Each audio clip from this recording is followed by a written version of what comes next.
Hello! Happy Monday Motivation on Tuesday. Tuesday afternoon. Yeah, we're back with Erica and Bethany of Dale Carnegie Training of North Dakota and Northwest Minnesota. And I am here to put Bethany on the spot once again this week. Always. We're going to ask Bethany to share a couple tips. A lot of times as employees, we're in a meeting and it's hard for us to speak up or share our thoughts.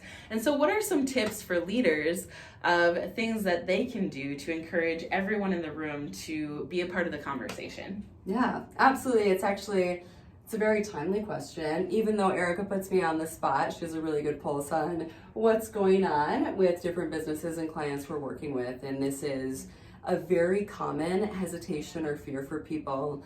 Whenever I deliver a program, I do a pre-program survey. And in that survey, I ask about what would be most out of your comfort zone. And the majority of the time, the two things that are most out of people's comfort zones, regardless of level within an organization, is thinking on their feet, right? Impromptu situations, and then not knowing the answer.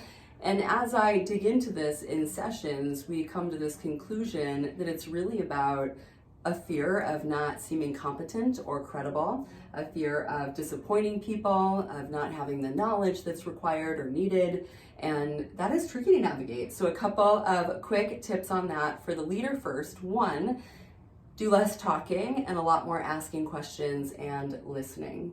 And allow yourself to take ideas from others that would not necessarily be your idea, because we hire people for a reason that are more talented, like Erica, and more intelligent in certain areas, right? Like Erica, who leads branding and client experience. And when you bring me ideas, you come with your evidence, right? You're excited and passionate. I don't know that I've said no. I don't think so. I've never said no.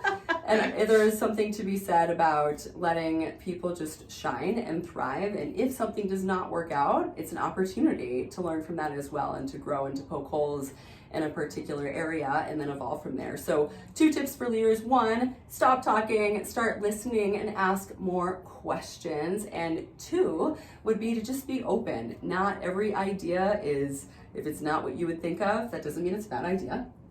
People are more, right, talented in certain areas. That's why we employ our workforce. If you are not in a direct leader position, you still can lead up and inspire other people.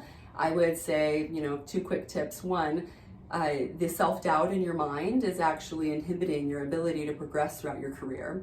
We know that research says, and even my work with organizations, that a lot of people who are elevating into management roles, executive level roles, have more dominant personalities. The reason is not because they necessarily always know the answer or they're so intelligent and profound, and I'm sure many are. The reason is they speak up and they have the confidence to do that and to challenge situations and scenarios and to add value. So if you are holding back, think of where you want your career to go, what you are losing as a result of that, and when you speak up. The other tip would be, do not replay that in your mind over and over and over again, because it's a much bigger deal to you than anyone else, and you still contributed value. What else would you have to add? What would you give based on your meetings with us here at Dale Carnegie? Well, one thing, this has been something that I've been working on for a while, because I used to have to have the whole idea and plan and everything figured out in my head before I said anything. And so it is something that I've been working on, and just making sure that if I have an idea to say it, it doesn't have to be fully thought out. And to make me feel more comfortable, I can say that I haven't thought this out, but here's just an idea. And sometimes that springs other ideas from other people. So have that kind of green light thinking. Yes, green light thinking is the way we innovate. Any recommendations for leaders as well? I think asking questions, like you mentioned, is a big one. Yeah, and just listening. It can be hard when we only want to focus on tasks, but there's so much more that we should spend time on. So happy Tuesday afternoon. Thank you, Erica, as always, for putting me on the spot. Yes. Have a good week.